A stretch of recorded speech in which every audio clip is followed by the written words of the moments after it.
Well, call the meeting to order then. This is a regular meeting of the Mayor and Borough Council of the Borough of Seaside, Park County, Ocean State of New Jersey, held on Thursday, June 6, 2024, advertised for 7 p.m. Pursuant to the provisions of New Jersey's Open Public Meetings Act, adequate notice of this meeting was provided by transmitting the notice of the meeting for publication in the Asbury Park Press and the Star Ledger on January 5, 2024. Also, notice of the meeting of the governing body has been posted in the corridor of the municipal building and in the office of the municipal clerk. Roll call. Councilmember Anfield? Here. Councilmember Condos? Here. Councilmember Connor? Here. Councilmember Kraft? Here. Councilmember Rotunda? Here. Council President Wilk? Here. Mayor Peterson? Here. Thank you. There's one item for informational purposes. It's been posted on the website as well, that the second quarter water bills sent to all ratepayers are accurate. However, there's a inadvertent error in terms of the return address as they came with the Seaside Heights return address. So, and any comment on? No, I noticed this, I just hope people like throw them away thinking it's not. Because the envelope says Seaside Heights. Yeah, you Yeah. might think you were just getting something. I did talk to the vendor who apologized for the error and will be crediting us for the envelope, so.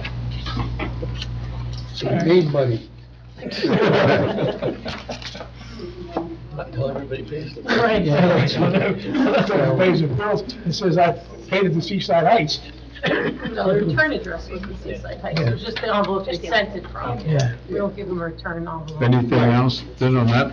I love it. The next item is discussion of a proposal dated May 7, 2024 from T&M Associates for the submission of NJDOT 2025 municipal aid application. That's listed for consideration on the agenda. It's Resolution 224-188 at the regular meeting. And that, as I understand, is in accordance with the recommendation at the annual ongoing survey with the hierarchy of those in the most need for repair work and roads, and that's submitted in conjunction with the Public Works Department and the engineer That's correct. and the committee. They're identifying 3 possible streets at this point. I think there's a Thursday, there's supposed to be a walk. They did it on Monday. They did it on Monday, right? The 3 streets. CJ. C, J, and O. Which is it again? C Street, Bayside, J Street, Bayside, and O Street, Bayside. What was the second one? J Street. J Street. Yeah, up to the arena.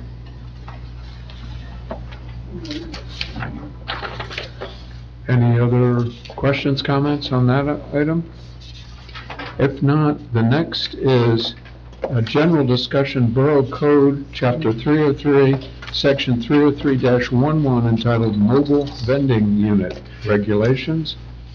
And this discussion was precipitated by issues arising in terms of the mobile, it's a coffee dispensary truck, and the length of time that truck was parked, which was in conflict, if not direct competition, with some of the vendors on the marina that we've already had, as well as other businesses.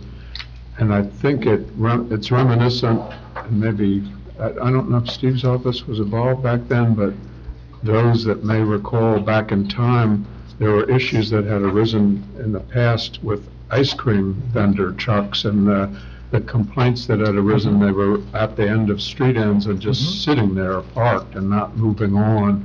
So that led to, it looks like the ordinance 2015 and general discussion which would be related to that ordinance, enforceability and the like. And I think there may be a related issue, as that this particular vendor was operating a lot of the times in question on the New Jersey DOT property in terms of the Central Avenue.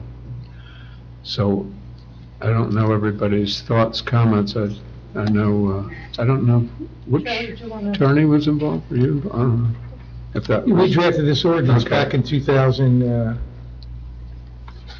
looks like latest amendment, 2015. Yeah. Mayor, the rec committee, we got together, Gina, myself, Karen, and Ray, and, you know, we talked a lot about this. Well, the good thing is, I think, as this has happened, and it's caused some consternation with the vendors in the farmer's market hands down. And, this person paid, $900 for that license, which actually, if you add it up, it's less than what the people in the farmer's market pay for their, altogether, if they do both Monday and Friday. And when you have that license, you can be here all year long, you know, like doing it. Also, the hours of operation that somebody can do it is from 4:30 in the morning to 2:30 in the morning in that ordinance. So I guess my point with some of these things is I think we really have to look at the ordinance and maybe clean the ordinance up a little bit, to try to, you know, figure out what we want to do with vendors with this one, which is probably a little bit too late now, but I mean, going forward.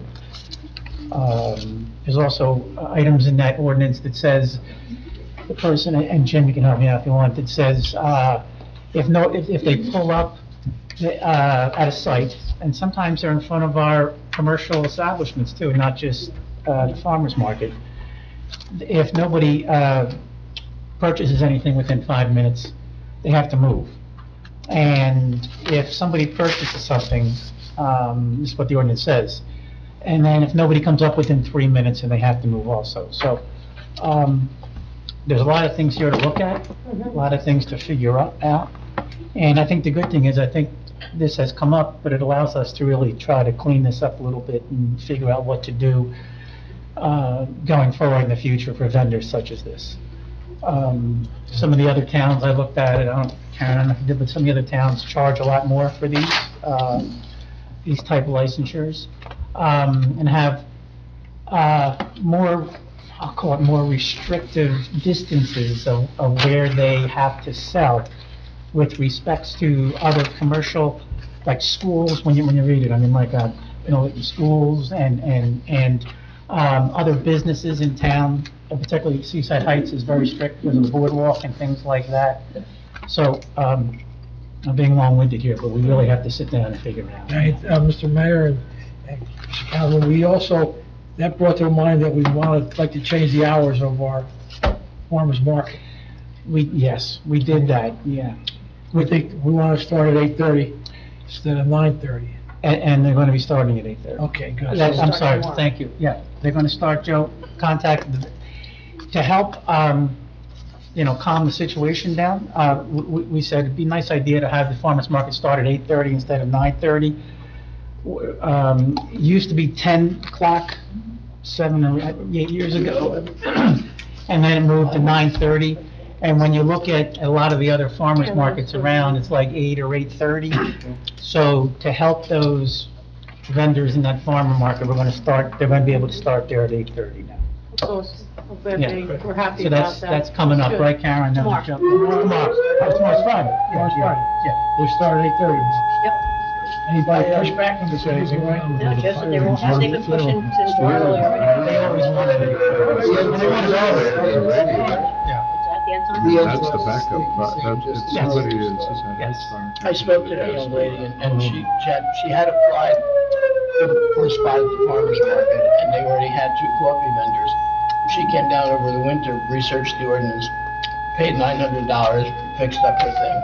And I can see a conflict with the farmer's market, but when she parked on Central, across 2 lanes of traffic and the median on the other side of the street, and the fixed operators are paying $125 for a mercantile license, she's paying $900, so I don't see where they have a complaint. The farmer's market, yeah, maybe we can address that. not allow parking in the front, but the ordinance says you can park anywhere where you can park automobiles.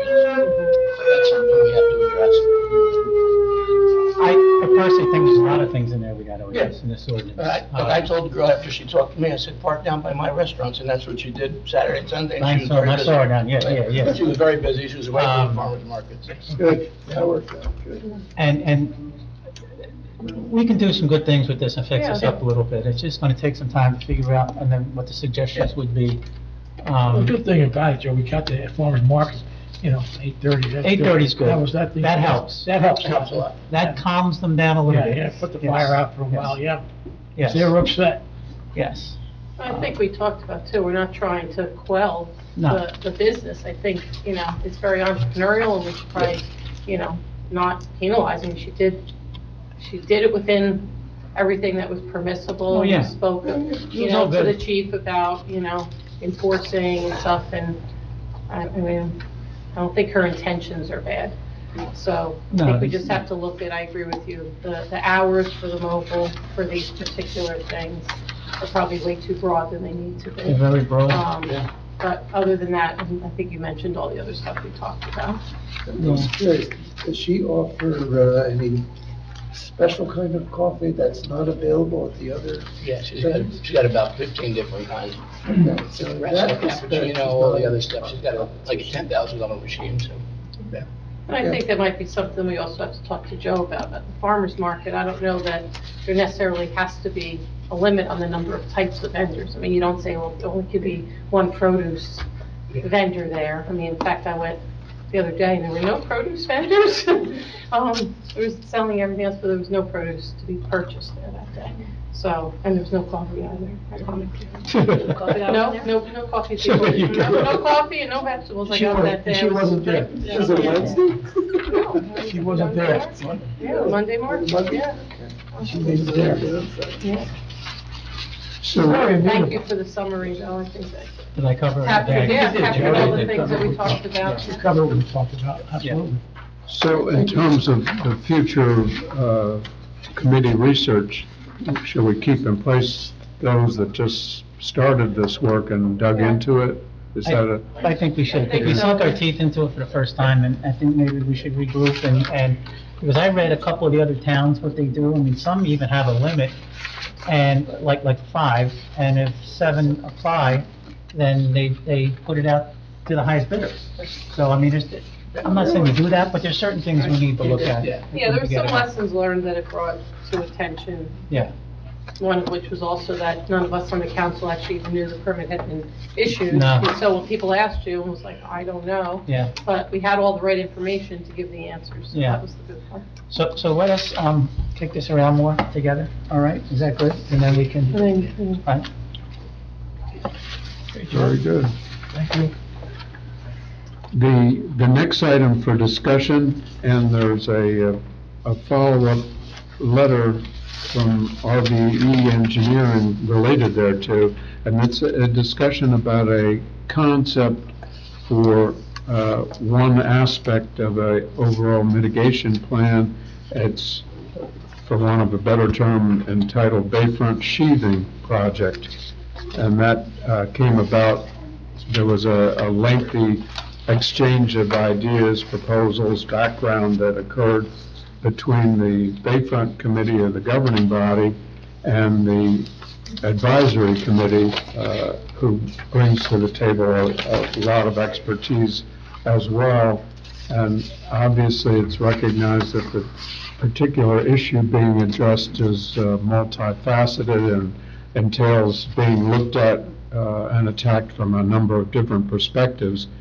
But one of the proposals that had a great deal of support by way of consensus entailed, there's ongoing work already of obtaining all of the as-bills from Ocean County as to all the work they've done, and I'm advised even subsequent to that meeting, we've been told there's survey work also from Ocean County to be given to us, to our engineer, and the focus of this particular project for which the concept plan is being sought entails the sheathing I could turn over, Marty knows the terminology better than I, but that sheathing, and I believe the target was a 5 foot, but Elevation 5. elevation 5. See, you do know, but, so that being said, Be cautious when we say that, it's Yeah. elevation 5. It's not a 5-foot wall. yeah,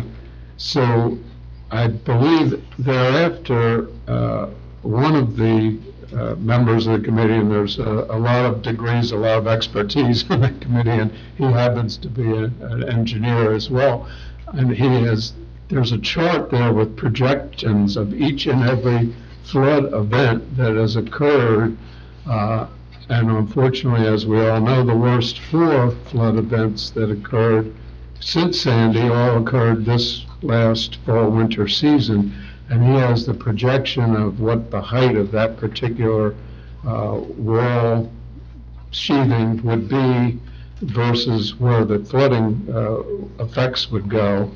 And this dovetails into our ongoing request with the DOT to allow tie-ins to for the pump out, or pump stations, and that's a component here.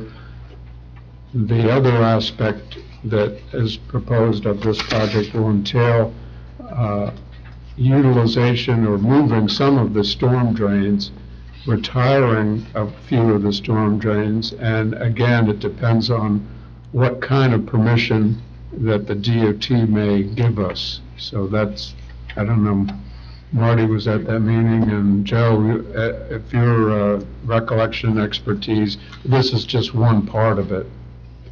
You basically covered everything there. Yeah. It's basically, it's to do with feasibility on doing the project all the way from J Street to 14th. Mhm. We have to look at the marina, Mhm. the dock, Fifth Avenue, the yacht club. Yacht club, yeah. Everything has to be tied in to a consistent height. Basically, you covered everything. Not much more you could add. So this is for a concept, a proposal, and obviously thereafter, it would, the next step, once we had that concept solidified, would put together the specs, specifications to go out to bid. Yeah, you covered it.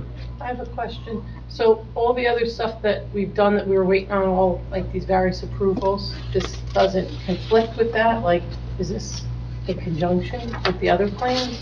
Or is this like a brand new concept plan now? This is a new concept. So is that all the other stuff that we asked for approval, like throw away? No, I think that's still, we didn't cancel that. No, Because no, it we doesn't just affect the revised it. SAA because We reapplied. I couldn't hear me. No, I do. Oh, Marty. Good question. No, So but- it doesn't, so the other ones are still staying, in fact, you're still going down Right. that path. Yeah, This is we didn't cancel incremental to that? As a, This is another project on top of that project. okay. Mr. Mayor? So not in That one will go conflict to Island with, Ave, and this one goes over to 14.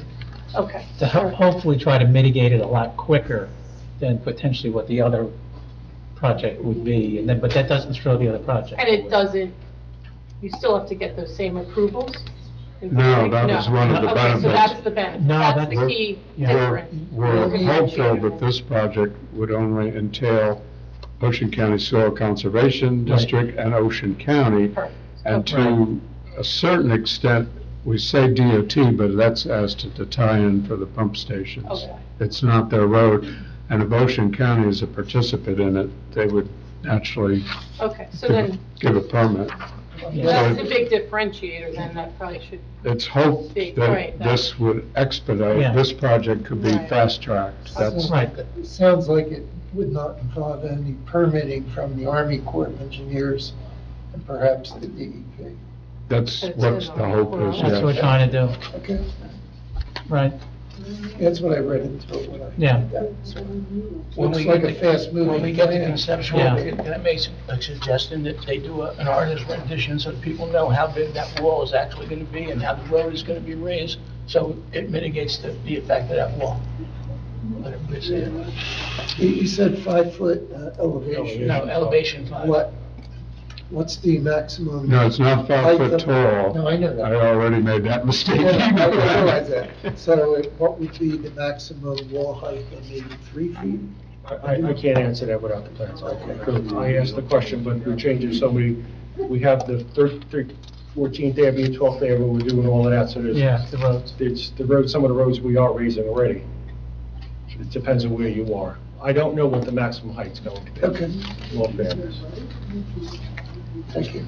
We were led to believe, for example, there would be minimal raising from what is in place from 14th to 12th, because we had special concerns about that area, as there's ongoing DOT awards. We've already received grants and they're Correct. funded already. So if we need to change, that has to be done quickly. Mhm. And it apparently does not have to be in that aspect of it. Thank you. Anything else then on that number? The next item is a discussion of a lease agreement with Xerox for copiers. That's on for consideration at the regular meeting as Resolution 224-197. Maybe I'll turn the floor to Karen and Jenna. I know you did a lot of work on this to compare prices and the like. Beat up vendors. Our current lease expires in November. So we looked at two vendors on the state contract, Canon and Xerox, who's our current provider. And Xerox's pricing was considerably better than Canon's by about $500 a month. So it has to be a 60-month lease, a 5-year lease. That saves over $30,000 over the 5 years. We'll get 6 new copiers, comparable to all the copiers that we have now. You know, some are very basic, and the main one in Borough Hall can do a lot more. And it also provides maintenance for 13 desktop printers that we currently own, so the borough owns them, but they provide this maintenance agreement, toner and maintenance and things like that. So, and even this new contract is considerably less than what we're currently paying that we entered into 5 years ago. And so the new contract compared to the old contract would be about $50,000 less over the course of the 5 years. Okay. Anything else on that one? Thank you. So yes, go with Xerox. Yeah, Team Xerox. copy that. That was good. Okay, thanks. The next is a discussion of a proposal dated April 1, 2024 from RBE for GIS applications for tax year 223-224. It's listed for consideration as Resolution 224-198 at the regular meeting. And this is done yearly, is it This not? is a new software that our tax assessor is asking for. It's a web-based platform that will help him generate those 200-foot lists that he gets between 50 and 70 requests a year on people who are doing, whether they need a variance, or like our project on the boardwalk, we just had to generate the 200-foot list for everybody along the boardwalk. Considering that he only works in our borough 4 hours a week, and this will be a significant time saver for him, and it's well within his budget. He has $9,700 in his budget, and he really doesn't spend much. So at the request of our tax assessor, this would be a big help for him. And it's 2,500? Yeah. No, 12. So it's a one-time cost. Which one is that? Is that the 5? Anything else on that I don't think it's from on there. anyone? It'll save him from using a compass and a pencil. A compass and a pencil, right? To measure the. Twirling around. Maybe online, Yeah. You gotta do from each corner. Yeah. It says there's a one-time cost and then there's an annual Which subscription. is a subscription fee, right? So how much is the one-time cost? $2,500. The subscription fee is, If it's not in the proposal, I'll find out. But it won't be significant. no, I just didn't know what it was. I don't remember what it was. And the next one is discussion of the state mandated ordinance that's required for stormwater permit listed for introduction, ordinance 224-19 at the regular meeting. and there's some materials that have been forwarded. This came before the planning board already. It is state mandated, and the state has a model or prototype ordinance, and this is related or actually adopted in accordance with that, the various sections. And there's a deadline for adoption by all the municipal entities involved, all the towns. I don't know. There's really not much more to add. It's state mandated, Yeah. was reviewed by the planning board, as you already said. And it's really not going to affect, this is for major development, which we don't have. That was the planning board's determination. It would That's have correct. very little instances when it would actually have to be in play for the town, but it's mandated that we have such an ordinance. You have to, it's like major stuff. Yeah. Yeah. Anything further than on that one? That's it.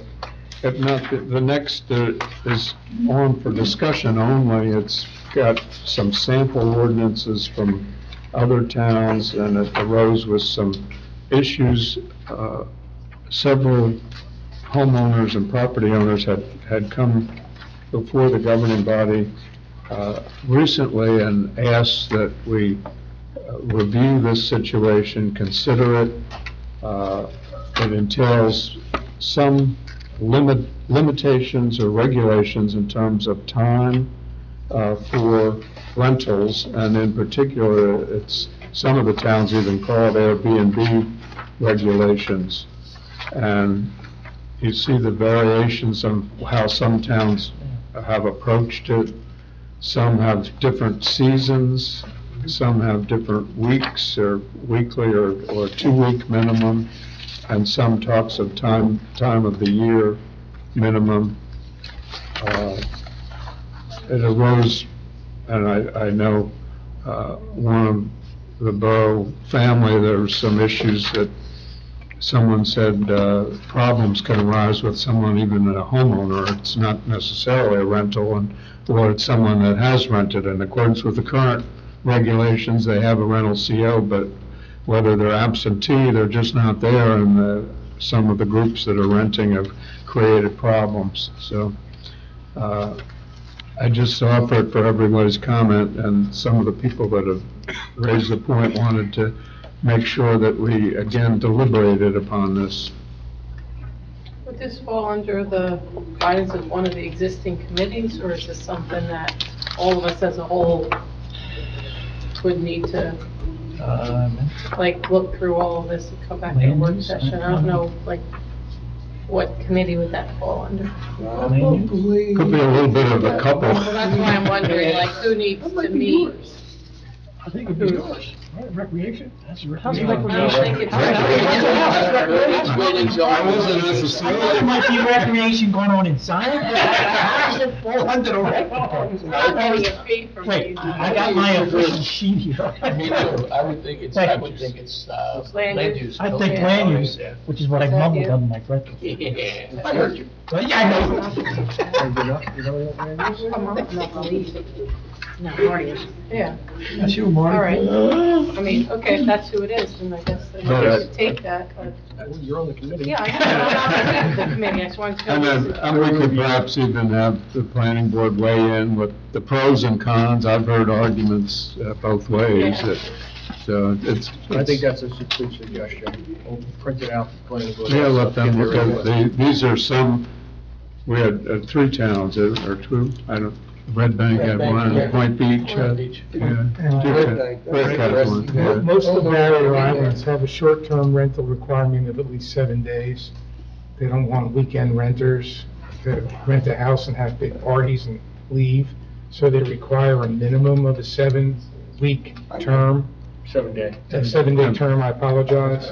And then they have all kinds of inspection requirements to make sure they're compliant. And you have to register names, and it's very detailed. We prosecute in Point Beach, and if you look at, I mean, their ordinance is probably the most restrictive if you look at theirs in terms of what they require. It is, because Point Beach obviously has a little bit more of a problem than we do in terms of, because of their boardwalk and their rides and everything else, so they have a lot of people come in, a lot of renters for weekends that create a lot of issues for neighborhoods where people are either living year-round or residents and they're citizens of the town, or people that, you know, rent out a beach house for the summer, and then you have these weekend renters come in, and it's very problematic, so. I would suggest working off of maybe Point Beaches, take a look at theirs, and then see where you want to go from there, but, you know, that's very common along the shore now for this type of ordinance and for short-term rental issues. Yes? Is that hard to enforce? No, we enforce them. They even go into, Point Pleasant Beach even goes into advertising. Well, you said just fine. Not advertising, you can't advertise for a weekend rental. Oh, that's, The realtor, whoever does the advertisement can be issued a summons, and they do it all the time. You can't advertise to rent for a weekend. So, like I said, they're the most restrictive that I've seen, I think. So you might, maybe work off of theirs. They have an animal house provision. Mm-hmm. That's what, yeah. So does Seaside Heights. yeah. I didn't see any, did I miss it, for Point Pleasant Beach? They don't have like a minimum of 7 days. I don't think we have the full ordinance there. I think there is a provision where you can't rent for less than 7 days. Okay. I'm pretty sure. You have to post, actually on the door, you have to post names, all kinds of stuff. That's absolutely correct. Like I said, look at theirs. Now that's for Point Pleasant Beach. You know, we're not Point Pleasant Beach. We're Seaside Park. We're a different town. We have different issues. We don't have that train coming down for the weekend where you get. So, you know, it's, you know, Bricks is probably the least restrictive. You know, they just say, oh, for the Barrier Island, you have to rent, you can't rent for less than 7 days. Thank you. That's Bricks ordinance. So Bricks is probably the least, and Point Beach is probably the most, and maybe there's somewhere in between for Seaside Park, if you want to consider any restrictions at all. But that's how those come about. Point Pleasant is quite extensive. Oh, it is. Trust me. Goes into how I you gotta know park, it where because you we park, prosecute those everything. cases. All hands It's a down. little crazy. Yep. It is. We could do it if we hire a couple more staff. Yeah. Well, like I said, you may not need, you don't have the same, Quite extensive. same issues as Point Beach does. Most of these Airbnbs counts are on weekends, right? Well, that's, yes. Not necessarily. Place like necessarily, Seaside Park yeah. would probably be more of a weekly rental than a weekend rental, Yeah. quite frankly. Anything else on that one at this point? So we'll No, it's good. have the planning board look at it and the committee. That concludes the written agenda. Anything else from council at this time? If not, we'll go into the audience. If there are any public comments on any of the work session items, if you have them, if you could give your name and address into the record. Michelle?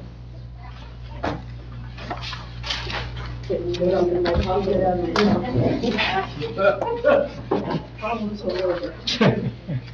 This isn't working. I know, but it's like, at times we can't hear. Michelle Miller, 1500 Lake Avenue. According to the work session item C, have you considered or talked about Lake Avenue also? Because everything seems to be, you know, like you're saying, J to 14. What's involved with Lake Avenue? Hello? Thank you. There you are. Definitely, Lake and the whole town are being looked at. In terms of the sheathing project, We're not looking at it. at Lake Avenue, I don't know that that's. We are aware, we're down there, we are talking about those areas, we're also talking about K Street, the low area, we are talking about that. I know you didn't see it on here, but we are talking about it. Okay, thank you. And sheathing, I'm not understanding. Sheathing is a bulkhead.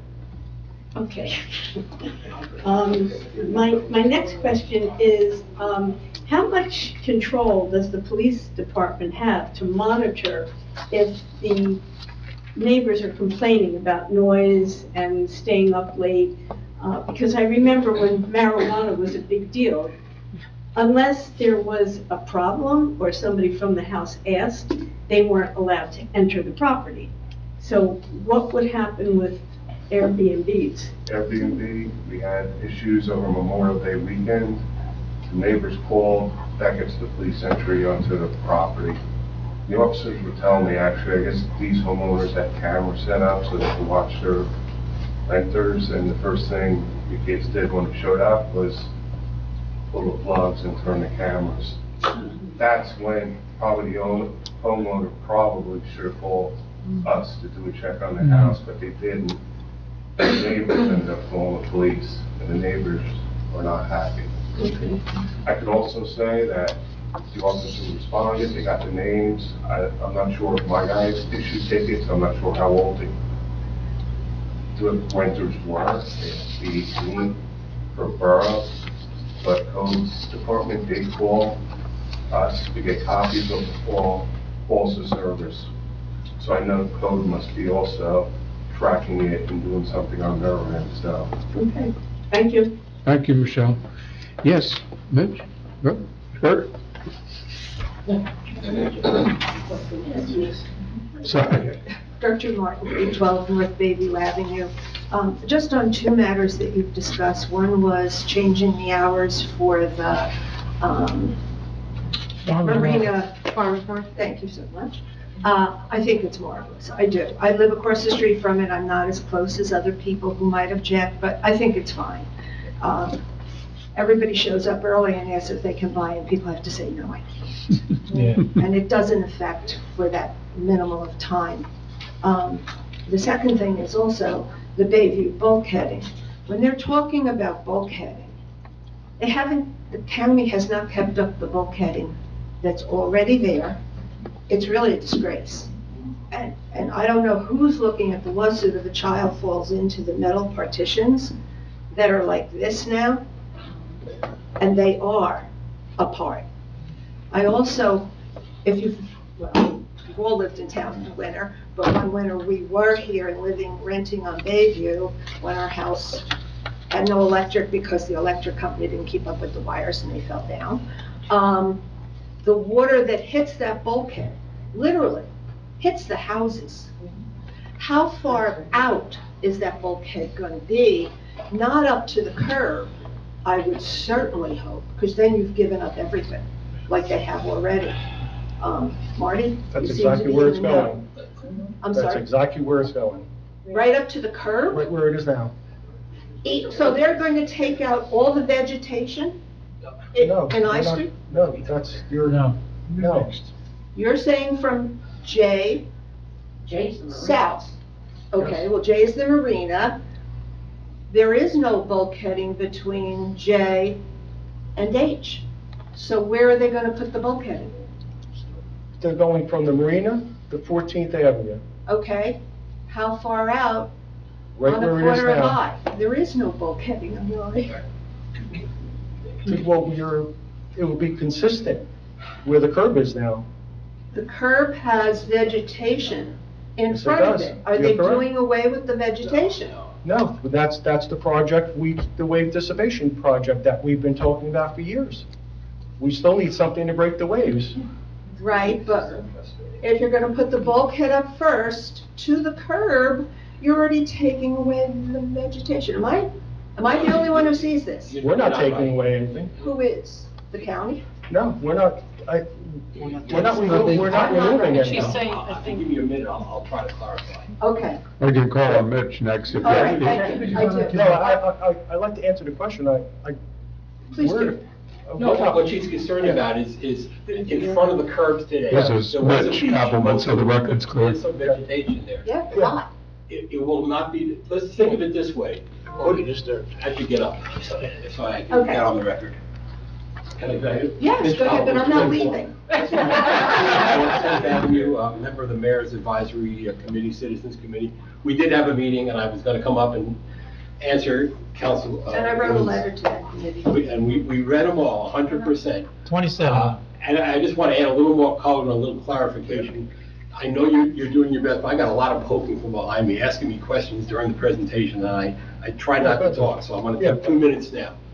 Basically, what the committee and the council members that were in attendance agreed to is that we were stagnating for way too long of a time because we were reliant on doing something in the water to dissipate the waves, which is part of the flooding problem.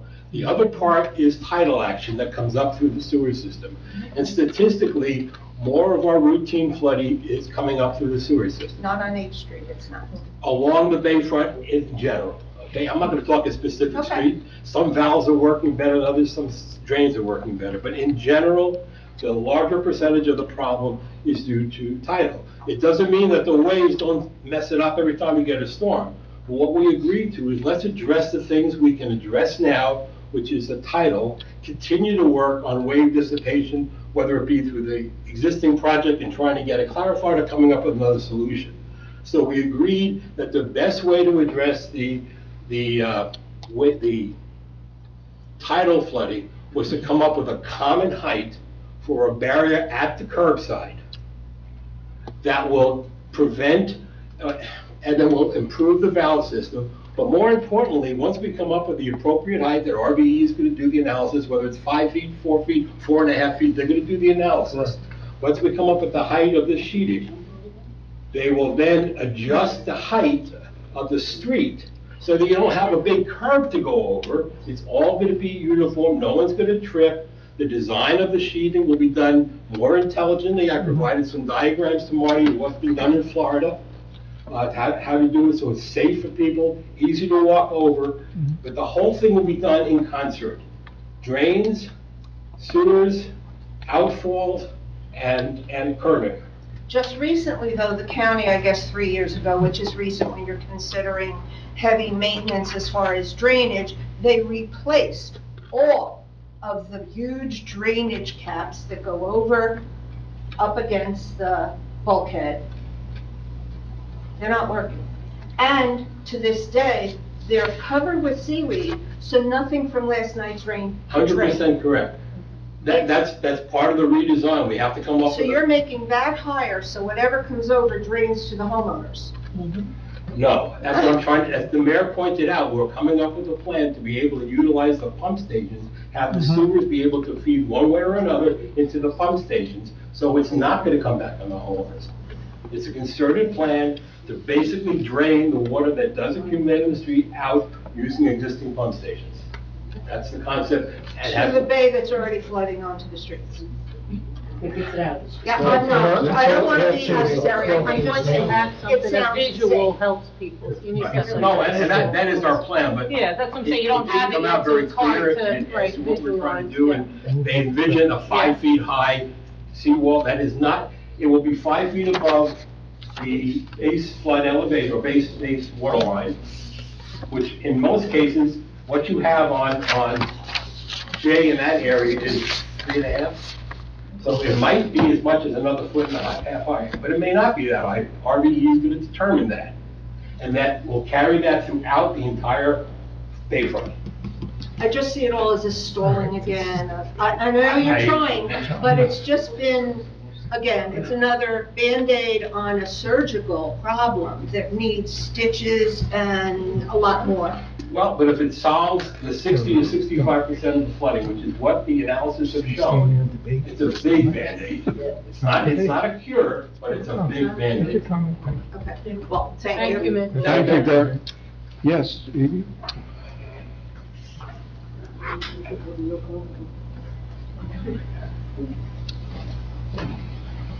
Edie Klein, 48 11th Avenue. This prior discussion leads me back to my question for I don't know how long. When can we expect a meeting for the general public to explain all of this with diagrams and definite, I mean, you say sheathing. To me, sheathing is like something that goes like on a tube, you put a sheathing over top. To me, sheathing doesn't mean wall, so already I'm confused. Bulkhead. And people want to know, people deserve to know, and I know the committee is working, and I know they're working really, really hard. But I see no reason why we can't have an interim meeting and say, this is how far we've gotten, and they're gonna do this mitigation plan. And then if you need if the plan goes a little bit more further along, then have another meeting. I think the public deserves to know, and right now the public doesn't know, and I've said this before, it leads to rumors, it leads to misinformation, it leads to confusion. My God, we're confused here, and we sit at the meetings, and we don't understand it all. So, yeah, please help us. Okay, so, question about, not a question, comment about the mobile vending unit regulations. They park, this person, and I agree, she has the, if it's a female, she has the right to conduct a business. I have no problem with that. However, when this vehicle is parked in front of the farmer's market, that's taking up parking spaces from the residents who would like to go to the farmer's market. So I think that needs to be considered. I also think that it needs to be considered that this person should not be able to park across from White Oak, or 7-Eleven, or other businesses. Granted, she may sell 15 kinds of coffee, okay, I get that, but she also sells probably the kind of coffee that they sell. And I think we don't have a lot of businesses in this town, and we certainly want to encourage those businesses. And I think by letting somebody in, just come in and drive in and park for 5 hours, I'm not so sure that's a good thing. So I would encourage you to think about that. The last comment or question I have, the software for the tax assessor that you were talking about, why is RVE involved in that? It says there for the GIS, they have to apply for this software? How do they get involved with this? It's, I don't know if it's their software, but they already do work on our tax map for us as well. So they do a lot of work for us behind the scenes on the tax side. And this software comes through RVE. Oh, They also do all our flood management. okay. All right, thank you. Yes, Shirley? Shirley Pressel, 700 North Bayview Avenue. On the Airbnbs, and I brought this up when this was all discussed a year or two ago, there are some times when people just need to rent a couple days. It could be a graduation, it could be a wedding. And I'm kind of speaking on behalf of my son, who has 2 units. Well kept, never a problem. But we have an ordinance that doesn't seem to be followed, that if the police are called there 3 times, their permit's revoked for renting. If we enforce it, wouldn't that save a lot of the issues? I don't think making it 7 days is fair, because then you're telling people you have to go to a motel. And if a whole family is coming to celebrate something, then you're saying, well, you go have to rent rooms, and I don't think that's right. And with inflation, like Tom said, a lot of people can't afford a full week down here. They want to rent a couple days. So I really think you need to look into that. And I haven't heard that our town is as crazy as a lot of other towns with it. I think we need to look at it to help people that can't afford a full week, but are coming for some special event. It could be Mother's Day, Father's Day. There's a lot of different things where people come down just for a couple days. And I don't think it's fair for those that have a nice unit and are willing to rent to decent people. I mean, he even wouldn't let his cousin rent because she was in college, and he said, no way. And he was honest with her, because we don't rent to that type of people. Not that she's bad, but she was going to have a whole group, and he said, So, think about the ones that do have nicely run Airbnbs and follow the ordinance. You could call to the property 3 times, you don't rent this year. Thank you. Thank you, Shirley. Any other public comments on work session? Hearing none, I would close the public session, and I'd entertain a motion from council to adjourn the work session, take a brief moment, and then begin the regular meeting. So moved. Motion by Councilmember Rotunda, and second by Councilmember Connor. Anyone opposed? If not, we'll stand adjourned and then take a few moments, stretch our legs, and then